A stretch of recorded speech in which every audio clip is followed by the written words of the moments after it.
C'est à la demande du gouvernement tchadien que la France décide de mettre en place en février 1986 un dispositif militaire restreint mais cohérent et performant. Sa mission, assurer la défense aérienne de la capitale et apporter une aide logistique et humanitaire. Ce dispositif à dominante air a été appelé épervier. En décembre 86, je suis envoyé là-bas avec une équipe de mécaniciens pour armer le détachement, composé donc de 2 Mirage F1CR et d'une vingtaine de mécaniciens et de 3 pilotes, dont moi. Nous relevions d'ailleurs le nouveau commandant du 233, qui était donc patron du 233 Savoie de l'époque, et qui m'avait simplement dit, en me passant les consignes, « ça chauffe, tu ne devrais pas tarder à y aller ». Les combats entre Tchadiens, Tchadiens du Nord on va dire et Tchadiens du Sud, Tchadiens du Nord de Goukouni-Wedaï et Tchadiens du Sud d'Hissène-Habré, faisaient que nos camarades terriens prenaient un petit peu les éclaboussures. Et donc comme il avait été interdit, c'était quand le président Mitterrand a décidé de monter cette ligne rouge au 16e Nord, c'était une frontière infranchissable, et donc tout franchissement de frontière entraînait une intervention de la France. Et donc il avait été décidé de détruire le ou les radars de la piste de Wadi Doum. Et donc les F1CR, leur mission, c'était ce que mes camarades de la 3 ont baptisé mission chèvre, comme l'animal, parce qu'on servait un petit peu de chèvre, c'est-à-dire qu'on était là pour forcer les radars à marcher.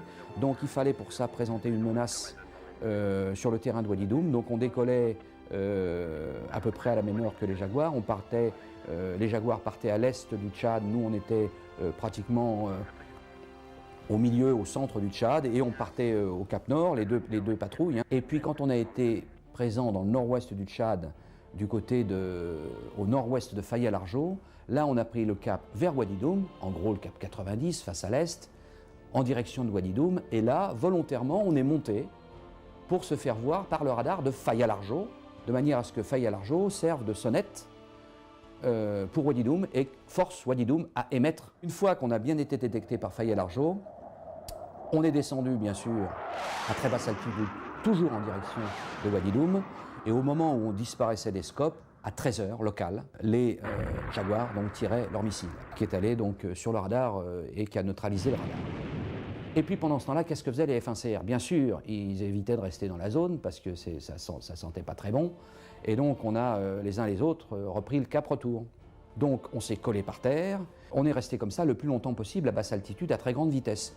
Et donc évidemment, à ces vitesses-là et à cette altitude, la consommation du F1 est très importante.